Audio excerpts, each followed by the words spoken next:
Alors, qu'est-ce que la diversité?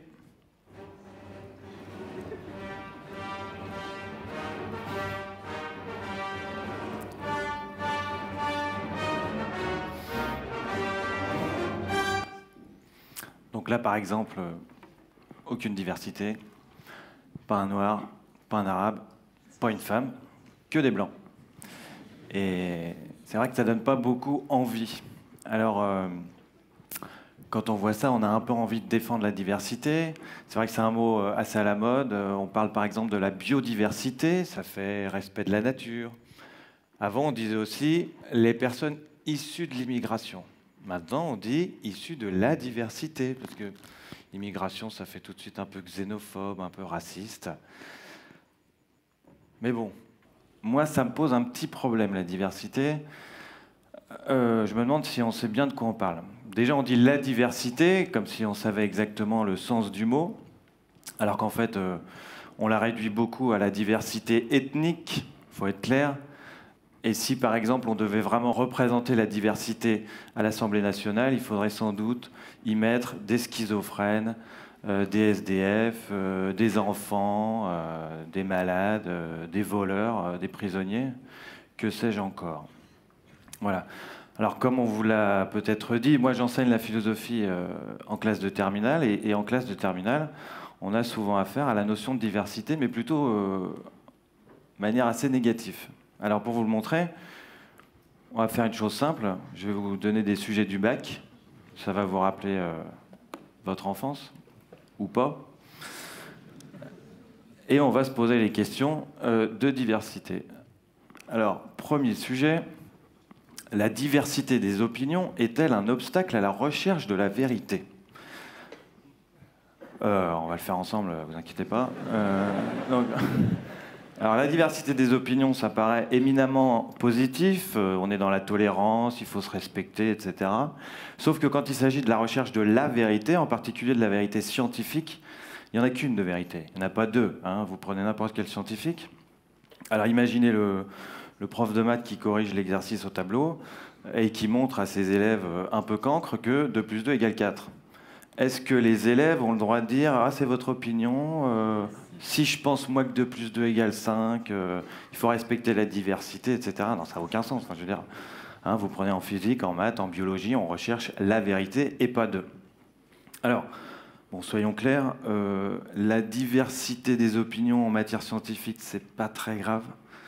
Personnellement, si 2 plus 2 égale 5, ça n'a pas changé grand-chose à ma vie.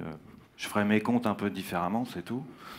En revanche, la diversité des opinions pose sans doute un gros problème quand il s'agit de valeurs morales. Hein. D'où un autre sujet un peu plus grave. La diversité des cultures est-elle de nature à affaiblir l'obligation morale? Bon, là, ça doit être encore pire.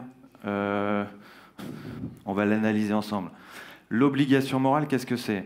L'obligation morale, c'est ce qu'il faut faire, ce qu'il ne faut pas faire, ce qui est bien et ce qui est mal. Voilà. Alors, tout le monde a tendance à penser qui sait ce que c'est. Le problème, c'est que la diversité des cultures, vous savez qu'elle entraîne forcément une diversité de valeurs morales. On sait que selon les pays, selon les cultures, on va trouver bien ou mal l'euthanasie, l'avortement, les conditions des femmes sont différentes. Et du coup, on tombe dans un relativisme moral, c'est-à-dire on finit par plus trop savoir finalement ce qui est bien ou ce qui est mal. Et certains prétendent que la morale, c'est un peu comme l'art, chacun ses goûts. Hein, s'il y en a qui veulent torturer les femmes, pourquoi pas. Donc la diversité des cultures pose un problème. Enfin, souvenez-vous, c'est pas très loin, depuis 1948, il y a quand même une tentative pour établir des droits de l'homme universels, ce qui suppose qu'on trouve problématique une diversité de culture, et la diversité de la culture est souvent un prétexte finalement pour justifier à peu près n'importe quel comportement immoral. Voilà. Donc la diversité n'est pas si positive que ça finalement. D'ailleurs, diversité vient du latin diversitas, hein, on a le droit d'apprendre des choses aussi, c'est pas interdit. Diversitas, on le retrouve dans divorce, par exemple. Divorce, c'est la séparation, on ne va pas dire le divorce c'est bien, non. Hein, vive le divorce, il faut promouvoir, éloge du divorce, etc. etc. Voilà. C'est assez négatif. En philosophie, on pose un sujet encore assez classique, la diversité des langues est-elle un obstacle à l'entente entre les peuples? Voilà. La diversité des langues, encore une fois, éloge de la différence, tatati, tout ça, bref, super. Mais quand on parle de la diversité des langues, à quoi on pense d'abord? À ça. Alors, enfin, je voudrais pas insulter votre culture ou votre intelligence, mais il s'agit de la tour de Babel. Bon, alors, je vous rappelle le mythe. À l'origine, les hommes s'entendent très très bien. Et qu'est-ce qu'ils décident de faire de cette bonne entente? De construire une tour pour l'élever au niveau de Dieu. Par conséquent, Dieu les punit et détruit la tour et disperse les peuples à travers la terre et leur impose des langues différentes. Voilà, précisément pour qu'ils ne s'entendent plus. Et ça a pas mal marché quand même. Bon. Sur ce coup-là, dès que quelqu'un parle pas ma langue, c'est quoi? Je comprends pas. Tu ne peux pas parler français comme tout le monde, hein, il y a quand même un problème. Voilà. Bref, tout ça pour dire que la tour de Babel nous montre que les hommes, dans leur mythe fondateur, vivent quand même la diversité des langues comme une tragédie. En fait, je me demande si on ne serait pas tous un petit peu xénophobes, voire racistes. C'est pas la peine d'être un gros méchant, d'être une troupe de l'Empire. Hein. Même les gentils Ewoks sont racistes. Quand ils tombent sur Luke Skywalker et Yann Solo, qu'est-ce qu'ils font? Ils les embrochent, ils essayent de les faire rôtir et de les manger. Pourquoi? Simplement parce qu'ils ne leur ressemblent pas, ils ne parlent pas la même langue. En philosophie, on pose ce sujet. Peut-on juger objectivement la valeur d'une culture? Voilà. Encore une fois, la diversité des cultures pourrait apparaître comme quelque chose d'éminemment positif, sauf qu'on a toujours tendance à penser que sa culture, différente des autres, est forcément le modèle à suivre.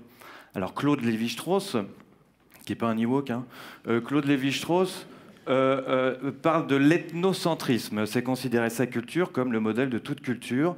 Et si les autres n'ont pas ma culture, ils devraient vite se dépêcher de l'épouser. À l'exemple des Ewoks, qui passent assez vite pour un peuple de primitifs, de sauvages. Pourquoi? Parce qu'ils n'ont pas, comme la culture occidentale, adopté le progrès technique et scientifique comme modèle de la culture. Même ceux qui font profession de défendre la diversité, je pense à Steve Jobs, qui faisait ce genre d'intervention et qui vous a tous eu apparemment, vu ce que vous avez dans les poches, avait un slogan assez fameux, « Think different », pensez différemment. Voilà. Donc pensez différemment, mais pas trop, c'est-à-dire acheter tous quand même le même iPhone. En ce sens, Paul Valéry, vous allez voir le rapport, Paul Valéry, un poète français, disait à propos de la liberté, un de ces détestables mots qui ont plus de valeur que de sens. Alors je vais reprendre avec vous. Ça a de la valeur parce que Steve Jobs en fait un argument de vente, c'est très positif la diversité, mais finalement ça n'a pas grand sens parce que le but de Steve Jobs, c'est quand même de vendre avec l'argument de la diversité l'uniformité, c'est-à-dire que tout le monde achète exactement la même chose. Voilà. Alors on pourrait se dire, derrière cet ethnocentrisme, cette intolérance, il faudrait peut-être défendre la diversité, promouvoir, reconnaître la particularité de chacun. Le problème, c'est que la différence des uns et des autres n'est pas toujours revendiquée, elle est parfois subie. La question classique en philosophie, c'est la question « qui suis-je » admet-elle une réponse exacte? Nous avons tous une manière de nous penser, de nous définir, et on aimerait que les autres nous reconnaissent dans l'identité que nous affirmons. Alors certains sont chefs d'entreprise, d'autres designers, d'autres geeks, pourquoi pas. Le problème, c'est que cette identité et la particularité de chacun est parfois imposée par la société. Alors je pense aux homosexuels, par exemple. On aurait pu prendre toute autre forme de particularité. Vous savez qu'il y a des quartiers homosexuels, vous savez qu'il y a des gay pride, vous savez qu'on demande à un homosexuel de faire son coming out. Alors on a le sentiment, quand on est homosexuel, on a tendance à revendiquer son homosexualité. Sauf qu'un hétérosexuel, par exemple, n'est pas moins hétérosexuel qu'un homosexuel ne l'est. Pourtant, il n'y a pas de quartier hétérosexuel. Il n'y a pas d'hétéro-pride. Et on ne demande pas à un hétérosexuel de faire son coming out. Pourquoi? Parce que quand je me découvre hétérosexuel, ça ne me paraît pas vraiment catastrophique, parce que la société reconnaît cette caractéristique comme étant une caractéristique normale. Donc on a tendance finalement à dire à l'homosexuel, oui, tu es différent, tu es de la diversité, voilà, tu es divers. Excuse-moi, tu es un peu divers, hein, excuse-moi, pardon. Donc faut pas rester là, il y a des gens qui travaillent. Bref. Ces gens-là auraient quand même tendance à revendiquer un droit à l'indifférence, me semble-t-il, plutôt qu'un droit à la différence. Et quand je dis ces gens-là, c'est beaucoup d'entre nous qui sommes finalement réduits à une de nos caractéristiques. Quand on est homosexuel, on n'est que ça, hein, on est d'abord ça, alors qu'on aimerait bien peut-être être reconnu comme étant autre chose. Alors bon, c'est pas très optimiste, tout ça, c'est plutôt problématique. Mais la philosophie n'est pas là pour donner des réponses, elle est là pour poser des problèmes, et je crois que c'est assez réussi. Un grand philosophe allemand, Karl Jaspers, écrivait à propos de la philosophie: en philosophie, les questions importent plus que les réponses, et chaque nouvelle réponse amène à une nouvelle question. Donc, je vous laisse pour la journée avec cette question: qu'est-ce que la diversité? Vous avez 4 heures. Merci.